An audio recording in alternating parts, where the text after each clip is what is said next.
পেয়ে যেত। সুবহানাল্লাহ। কোরআন মানুষ অনেকে জানে কিন্তু মানে না, কোরআন অনেকে জানে কিন্তু অর্থ পেয়ে যায়। এই জন্য কোরআনের সার্বলৌকিক সারমর্ম জিনিসটাতে মানুষ টুকিয়ে টুকিয়ে বলে বলে অর্থরা যদি অর্থরা বুঝত, মানুষ অধিকাংশ মানুষ পথভ্রষ্ট হতো না, মানুষ দিশেহারা হইত না, পথ হারা হইত না। কোরআন বুঝে পরে কিন্তু কোরআন মানে না, যার কারণে মানুষকে কোরআন থেকে বিমুখ হয়ে যায়। কোরআন মানুষকে পথ দেখায়, কোরআন মানুষকে সরল পথ দেখায়, কোরআন মানুষকে হেদায়েতের পথ দেখায়। মানুষ যখন কোরআন থেকে সরে যায় তখন সে আর কি হয়, গুমরাহির পথ বেছে নেয়। এই জন্য আল্লাহ রব্বুল আলামিন হিজরত সম্পর্কে অনেকগুলো আয়াত কোরআন কারীমের ভিতরে আল্লাহ বর্ণনা করেছেন।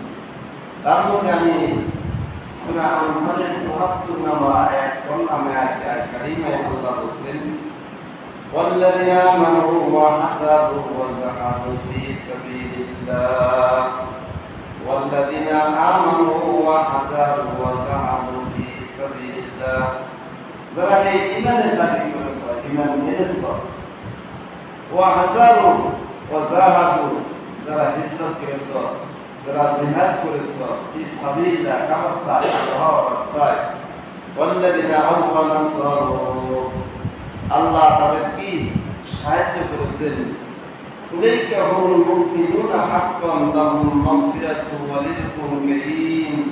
আল্লাহ বলেন নিশ্চয়ই তারাই হক পথে আছে, ওই সমস্ত মুমিন হক পথে রয়েছে যাদেরকে আল্লাহ দুনিয়াতে ক্ষমা করে দিয়েছেন এবং উত্তম রিজকের ব্যবস্থা আল্লাহ তাদেরকে দিয়েছেন। সুবহানাল্লাহ। অনেক মানুষ ধারণা করে যে তাবলীগ জামাতটা এরা কিছু কি করে, বাড়িতে কোনো কাজ নাই, কর্ম নাই, এদেরকে স্ত্রী সন্তান রেখে এরা করে কিছু অবকাশ, এদের হালত কি অবস্থা, কি রকম, এরা এসে মানুষকে দাওয়াত দেয়, এরা এসে মানুষকে কি করে মসজিদে এসে কি করে কিছুদিন থাকে, কিছু মানুষ বলে। কিন্তু মূলত আল্লাহ বলেছেন যারা আমার রাস্তায় কি করলো, হিজরত করলো, যারা আমার রাস্তায় কি করলো, আসলো, আর আমার রাস্তায় আসার দলিল হইল কোনো ব্যক্তি যদি এই রাস্তায় এসে মারা যায় তো আল্লাহ বলছেন জান্নাতের রাস্তা তার জন্য বুলন্দ হয়ে গেছে। এই জন্য আল্লাহ কোরআনুল কারীমের ভিতরে বলছে ফি সাবিলিল্লাহ, কি আল্লাহর রাস্তা। আর দুনিয়াতে যত রাস্তা আছে, পথ আছে, সমস্ত পথের ভিতরে কম বেশি বাঁকা আছে। এই একটা পথে যে পথটা মানুষকে মুক্তি এবং রহমত ও বরকত দিতে পারে, যে ব্যক্তিরা এই কাজ করে বা যারা এই কাজটা পরিচালনা করে তারা শুধু নিজের খায়, নিজের পরে অপরকে দাওয়াত দেয়, প্রয়োজন বোধে তারা মানুষের দুয়ারে বিক্রি করে মানুষকে শিক্ষার পথকে বেছে দেওয়ার জন্য। অনেক মানুষ আমরা আছি নামাজগুলি অনেক কিছু জানি, সানা জানি না, তাশাহুদ জানি না, দুরূদ শরীফ জানি না, সূরা সুন্দরভাবে করতে পারি না। এই জন্য মানুষের উত্তম ব্যবস্থা হল, শিক্ষার ব্যবস্থা হইল দাওয়াতে তাবলীগের মধ্যে যদি সে নিজেকে বিসর্জন দেয়, নিজেকে সংসার কিছু সময়ের জন্য ত্যাগ করে আল্লাহর রাস্তায় যদি যায়, তাহলে সে দুনিয়া ও আখিরাত উভয়টা তার জন্য হয়ে যাবে। সুবহানাল্লাহ। যেমন আমরা সূরা ইখলাস পড়ি, যদিও সূরা ইখলাসটা সহজ কিন্তু অনেকের কাছে কঠিন। আমার সাথে পরের সকলে দেখেন দুইটা সূরা জানলে নামাজ পড়ি, কিন্তু এই সূরাটার মধ্যে আমার অনেক কথা আছে। কিরকম? আমরা যদি সূরাটা করি কুল হুয়াল্লাহু আহাদ, তাইলে আমার সারা জীবন বললাম আমার অর্থ হইল আল্লাহ তুমি খাও, নাউযুবিল্লাহ। আর আমি যদি বলি আউযু বিল্লাহি মিনাশ শাইতানির রাজীম, বিসমিল্লাহির রহমানির রহিম, সবাই পড়েন আমার সাথে। কুল হুয়াল্লাহু আহাদ, আল্লাহুস সামাদ, লাম ইয়ালিদ ওয়া লাম ইউলাদ ওয়া লাম ইয়াকুল লাহু কুফুওয়ান আহাদ। قل هو الله أحد الله الصمد لم يلد ولم يولد يكن له كفوا أحد তাহলে বললাম না সূত্র সুবহানাল্লাহ বল হু আল্লাহু আহাদ আল্লাহু আল্লাহু আহাদ লিখিলো আমার অর্থটা ঠিক হলো এজন্য কি যে মানুষ যখন ইলম শিখে বিদ্যা শিখে জ্ঞান অর্জন করে সিনাত থেকে সিনায় নিজে একা চেষ্টা করলে কুশিনকালে সে বিদ্যা জ্ঞান অর্জন করতে পারবে না কারণ রাসূল পাক সাল্লাল্লাহু আলাইহি সাল্লাম তিনার শিক্ষক ছিলেন হযরত জিবরাইল আলাইহিস সালাম আল্লাহ সরাসরি নবীর কাছে বার্তা পাঠাইতে পারতেন নাযিল করতে পারতেন কিন্তু মাধ্যমে কি করছেন আল্লাহ রাসূলের কাছে সিনার মাধ্যমে সিনার থেকে সিনার মাধ্যমে দুনিয়াতে এটা কি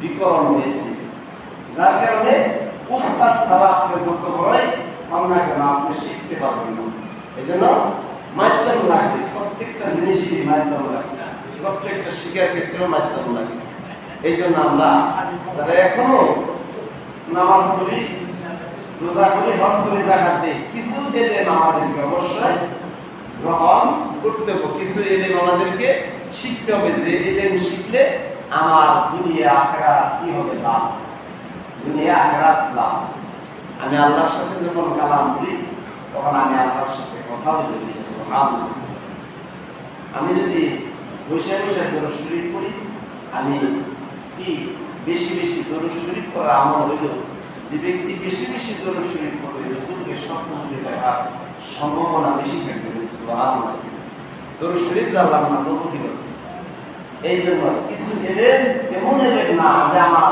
অনেক কিছু শিখতে হবে যে এলেম শিখতে পারলে আমার দুনিয়া এবং আখিরাত কি হবে কামাই হবে এখন তো আমরা দুনিয়া কামাই এই জন্য আল্লাহ কোরআনে বলছেন والذين آمنوا وحسنوا وجاهدوا في سبيل الله والذين آووا ونصروا أولئك هم المؤمنون حقا لهم مغفرة ورزق كريم আল্লাহ বলেছেন বান্দা যদি হিজরত করে নসরত করে আমার রাস্তায় যদি বের হয় তাহলে আমি বান্দাকে তার জন্য আমার ক্ষমার ব্যবস্থা রয়েছে আর দ্বিতীয়ত আমি আল্লাহ পাক রব্বুল আলামিন তার উত্তম রিজিকের ব্যবস্থা করে দিব সুবহানাল্লাহ কোন মানুষ যদি চিন্তা করে যে আমার 40 দিনের জন্য এক মাসের জন্য আমি যাব আমার বাড়িতে কি খাবে কি ব্যবস্থা থাকবে হ্যাঁ তাকে ব্যবস্থা করে লিখে যাওয়ার জন্য পরিবেশ করতে হবে যতটুকু সম্ভব করতে হবে তারপরে বাকিটা আপনার ইচ্ছা ভরসা থাকতে হবে তারপরে আল্লাহ যদি ভরসা থাকে তাহলে সে 40 দিন অথবা এক মাস যদি সফর করে সফরে গেলে তার কি হবে তার জ্ঞান বিকরণ হবে জ্ঞান বাদে শিক্ষা হবে জিনিসটিও কি হয় নিজের ভিতরে এলেমের অর্জনের দক্ষতা এসে যায় এই জন্য বলা হয়েছে রাসূলুল্লাহ সাল্লাল্লাহু আলাইহি সাল্লাম একটা হাদিসে বলেছেন তোমাদের যদি ইলম শিক্ষা করতে হয় একটা উপমা দিয়েছেন সেই ইলম শিক্ষা করার জন্য শুধু চীন দেশে গেল তোমরা ইলম শিক্ষা করো সুবহানাল্লাহ এই জন্য ইলমের গুরুত্ব রয়েছে ইলমের কি গুরুত্ব রয়েছে যেমন আমরা যারা নামাজে দাঁড়াই দাঁড়ানোর পরে আমরা যখন হাত উঠাই হাত উঠার পরে আমরা সানা কি করি সানা যে সানাটা মধ্যে যা বলি আমরা কিন্তু বুঝে বলছি যে যদি অর্থ জানি আমার কাছে ভালো লাগবে যেমন সানার ভিতরে করি সুবহানাকা আল্লাহুম্মা ওয়া বিহামদিকা ওয়া তাবারাকা ইসমুকা ওয়া তাআলা জাদ্দুকা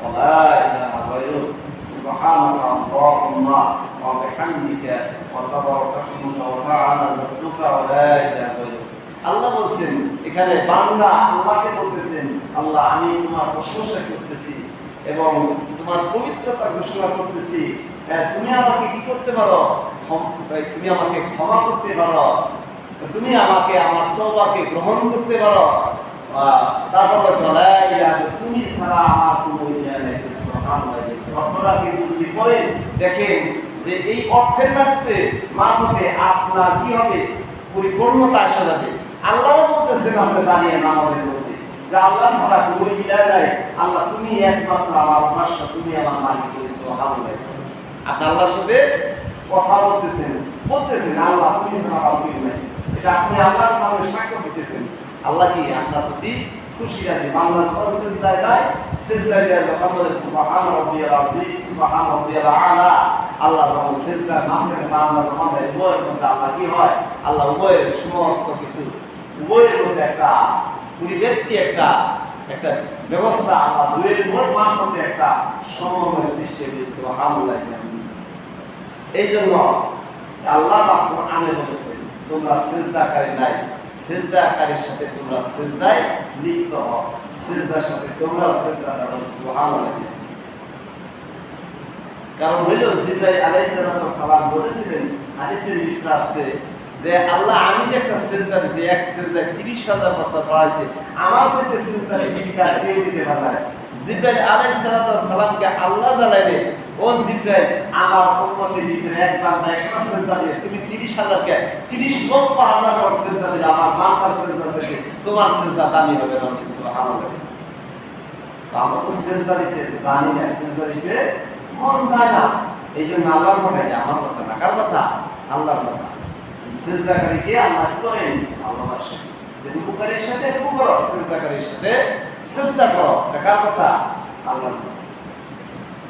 তো আল্লাহ বলেছেন সূরাতুন নিসা ৯৫ নম্বর আয়াত, যারা আমরা বাড়ি থাকি আর যারা হিজরত করে, বলছে এই ব্যক্তি দুই ব্যক্তির সমান না। কার কথা?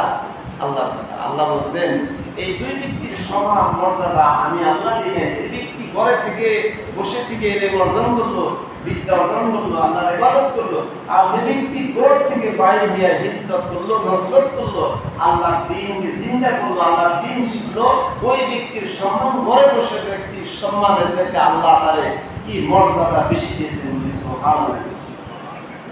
এই জন্য তাবলীগ জামাত আসলে তাদের সাথে খারাপ ব্যবহার করবেন না, খুশি নেবেন না। আর আমরা আমাদের পরিবেশ এরকম এগিয়ে বেশি যারা পেছনে আছে, আমরা তাদের সাথে খারাপ ব্যবহার করব না। যারা এই ঘরে আসে, যারা নামাজ পড়ে, মানুষের জন্য দোয়া করে, তারা কার মেহমান? আল্লাহর মেহমান। আর মেহমান যদি বাড়িতে আসে, তার অপমান অপদস্থ করলে সেটা আল্লাহকে অপমান অপদস্থ করা হয়। এটা খেয়াল রাখবেন। আপনার বাড়িতে একটা মেহমান আসে, তাকে আপনি সম্মান দিবেন, তাকে আপনি মর্যাদা দিবেন, তাকে বলবেন, আপনার আখলাক এবং আচার দিকে ওই মেহমান, ওই ব্যক্তি আপনাকে সম্মান করবে। সুবহানাল্লাহ। এটা কার কথা? আল্লাহ। আল্লাহ রাসূল সাল্লাল্লাহু আলাইহি সাল্লাম যখন কারো বাড়িতে তাশরিফ আনতেন, তো দেখা গেছে যে ওই বাড়ির মানুষ পাগল হয়ে গেছে। তার কোন জায়গায় বসতে দেওয়া হয়, কি খাবে দেখা যাবে সে পাগল উন্মাদ হয়ে যেত। এইরকম আল্লাহ রাসূল আমার ঘরে আসছে, আমার ঘরে তো আসে নাই, পৃথিবীর সমস্ত বরকত আমার ঘরে চলে আসতে বলেছে। সুবহানাল্লাহ। একদিন রাসূলের স্ত্রী হযরত আসমা রাদিয়াল্লাহু আনহা বলতেছেন, ওনার বাবা মা আসছে, ইহুদি কিন্তু মুসলমান হয় না। বলা হয়েছে জমি পার্টি করছে কি, যে জায়গায় ওই পার্টিটা উঠিয়ে দিচ্ছে। তো উঠিয়ে দেওয়ার পরে কয় যে আপনাদের নিচে বসে, ওই বিছনায় বসতে দেন। রাসূল সাল্লাল্লাহু আলাইহি সাল্লাম যখন বাড়িতে আসলেন, তখন আসার পরে জিজ্ঞেস করলেন, বাড়িতে কে আসছে? কয় যে আমার বাবা মা আসছে। ওই যে আপনি যেটা বসতেছিলেন, আমি তার সাথে বসতে দিই। তখন রাসূল সাল্লাল্লাহু আলাইহি সাল্লাম বললেন, তুমি তো ব্যবহারটা খারাপ করে নাই, কিন্তু খ্রিস্টান বৌদ্ধ হোক, তার সাথে কি করতে হবে? মহব্বত রাখতে, ভালোবাসতে হবে, তাকে ঘৃণা করা। ইসলামের শরীয়তের দৃষ্টি তাকে ঘৃণা করা কোনো বিষয় না, তাকে তার সাথে অহংকার করা হবে না, হিংসা করা হবে না। এটা কার কথা আছে? যে তোমার বাবা মা আসছিল, সে হয়তো বিধর্মী, সে ইসলাম গ্রহণ করে নাই, কিন্তু তার সাথে পরিপূর্ণ আনুগত্য, পরিপূর্ণ মর্যাদা, পিতা মাতার যে মর্যাদা আল্লাহ আমাকে শিখিয়েছেন, সেই মর্যাদা তুমি তাদেরকে দিতে হবে। এটা আমার আদেশ না, এটা আল্লাহর আদেশ। সুবহানাল্লাহ। তোমাকে সেই আনুগত্য, সেই মর্যাদা তাকে দিতে হবে। কারণ হইল তার এই আখলাক এবং আচরণের কারণে সে মুক্ত হয়ে ইসলাম ধর্ম গ্রহণ করে। সুবহানাল্লাহ। কিছুদিন আগে একটা প্রদেশে, ইউরোপিয়ান বা আমেরিকান একটা প্রদেশে, একটা গ্রামে মানুষ গিয়েছে, কানে না বলে সবটি মুসলমান হয়েছে। সবটি মুসলমান হয়েছে। কারণ হলো কি, তাদের ভালো লাগছে, তাদের এই ইসলামটাকে পছন্দ হয়েছে, তাদের আখলাকটাকে পছন্দ হয়েছে। কোনো ইহুদি বা খ্রিস্টান জাতির ভিতরে কোরআন শরীফ পুড়িয়ে দেওয়া হয়, এটা একটা দেশে সরকার আইন করছে, কোনো দেশে একটা ইহুদি রাষ্ট্রতে কোরআন শরীফ পুড়িয়ে দিয়ে তার সর্বোচ্চ শাস্তির ব্যবধান করেছেন যে মুসলমান ধর্মের এই কোরআনকে অবমাননা যারা করবে তার শাস্তি নির্ধারণ করছে যে তার জেল হবে এত টাকা, তার জরিমানা হবে এত টাকা। যদিও সে খ্রিস্টান দেশ, কিন্তু আইন পার্লামেন্টে পাশ করেছেন। কারণ হলো কোনো ধর্মকে অবজ্ঞা করার দরকার নাই। কারণ হলো ধর্মকে অবজ্ঞা করলে, যদি ইসলামকে অবজ্ঞা করে তাহলে বিশ্ববাসী রসুলকে অবজ্ঞা করা হয়, নবীকে অবজ্ঞা করা হয়, নবীর আল্লাহর কোরআনকে অবজ্ঞা করা হয়, বিশ্ববাসী থেমে যায়, বিশ্ববাসী রক্ত কি হয়, টগবগ হয়ে যায়। এই জন্য ভারতের একজন ব্যক্তি 20 বছর বয়স, আমার নাম মনে নাই, বেশ কয়েক বছর আগে ওনার জানাজায় 8 লক্ষ লোক ছিল। কিতাবের মধ্যে আসছে ওই সময় জামানায় ভারতে একজন উগ্রবাদী লোক রসুলের সম্পর্কে কটাক্ষ করছিলেন এবং খারাপ মন্তব্য করে ব্যঙ্গ করছিলেন। উনি ছিলেন সুতার বা মিস্ত্রি ছিলেন, ওই যে কাঠের কাঠ মিস্ত্রি ছিলেন। ওনার বাবা একজন ভালোভাবে চাকরিজীবী ছিলেন। তো বলা হয়েছে যে উনি, ওনার মনের নিয়ত ছিল যে এই জামানার বড় বড় মানুষ আছে, তারা কেউ তাদের কলিজার ভিতরে আঘাত লাগলো না, তার কলিজার ভিতরে আঘাত লাগলো, রসুলকে ব্যক্ত করছে, অহংকার করছে। তো তিনি সরাসরি ওই লোকটাকে সরাসরি তিনি একেবারে দুনিয়ার জমিন থেকে বিদায় করেছে। যে ব্যক্তি আমার রসুলকে অবহেলা করতে পারে তাকে দুনিয়ার থেকে বিদায় করেছে। কাঠ করে দাঁড়ানোর পরে ওনার পক্ষে আইনজীবী ছিল, ওনার পরবর্তী আইন ছিল যে ওনারে বলছে যে আপনি যদি একটু ঘুরিয়া মিথ্যা কথাটা বলেন তাহলে আপনার সাজা কম হবে, শাস্তি কম হবে, আপনি ফাঁসির থেকে বাঁচতে পারবেন। উনি কাঠ করে দাঁড়িয়ে বলছিল, যে ব্যক্তি রাত্রিতে স্বপ্ন দেখছে যে তুমি যে কাজটা করছো, কাজটার বিনিময়ে রসুল স্বপ্ন দেখছে যে তুমি তো আমার কাছে, আমার নিকটবর্তী হয়ে গেছিলে। সুবহানাল্লাহ। ওই দেশে এত আলেম থাকতে, এত মুনাফিক লোক থাকতে বলছে যে আমি মিথ্যা কথা বলবো না, আমি সত্য বলবো। আমার রসুলকে, আমার কালামকে নিয়ে যে বিকৃত কথা বলছে, কটাক্ষ করছে, এই জামানার কোনো মানুষের কলিজায় আঘাত লাগে না, আমার আঘাত লাগছে, আমি তাকে হত্যা করেছি। আমার যদি ফাঁসি হয়, সেই ফাঁসিটাকে আমি আল্লাহর কাছে আমি সেটাকে সান্নিধ্যে গ্রহণ করব এবং সেটাকে আমি আমার জন্য, আমার জীবনের জন্য সেটাকে আমি সৌভাগ্যবান মনে করবো। সুবহানাল্লাহ। এটা ভারতের একটা প্রদেশের একটা লোক, ইতিহাস এখনো পর্যন্ত আসে, মাঝে মধ্যে তার ইতিহাসটা আসে। এরা মুসলমান, এরা ছিল মুসলমান। তার জানাজা হয়েছে আল্লামা ইকবাল রহমতুল্লাহ, যে ওই ভারতবর্ষের সবচেয়ে বড় মাপের আলেম ছিলেন। তার জানাজায় কয়েক লক্ষ লোক ছিল। এইও ইসলামের এইরকম আদর্শ, যে আমরা ইসলামের যে মূল কিছু আমাদের মধ্যে ভুলে না যায়, যেন আমরা ইসলাম দিকে যেন সরে না, ইসলামকে আমাদের দিলের ভিতরে, অন্তরের ভিতরে ধারণ করতে হবে। এই জন্য বাজার আমরা তাবলীগ জামাতের মেয়েদের কথা বলছিলাম যে আমরা যদি সম্ভব হয় এই শিক্ষার রাস্তায় যদি আমরা যেতে পারি, তাহলে আমাদের কি হবে, জীবনে কিছু হলেও পরিবর্তন হবে। দেখেন তো কয়জন মানুষ প্রস্রাবখানায় যায়, প্রস্রাবের আদব জানেন, পায়খানার আদব জানেন, আপনাকে দৌড়ে দৌড়ে শিক্ষা দিবে। কয়টা মানুষ আপনি নামাজে দাঁড়িয়ে নামাজ আপনি কিভাবে আদায় করতে পারেন, কিভাবে আপনি মাসনুন দোয়া করতে পারেন, কিভাবে আপনি মসজিদে আসতে হবে, কিভাবে মসজিদ থেকে বের হতে হবে, কিভাবে আপনাকে পোশাক করতে হবে, আপনাকে প্র্যাকটিক্যাল এগুলো মোজাকারা করায়, প্র্যাকটিক্যাল আপনাকে শিখে কিভাবে আপনাকে খানা খাইতে হবে, কিভাবে একত্রে খানা খেলে খানার ভিতরে বরকত আসবে, রিজিকের ভিতরে বরকত আসবে। আল্লাহ রাসূল সাল্লাল্লাহু আলাইহি ওয়াসাল্লাম বলেছেন হাদিসের ভিতরে, মানুষ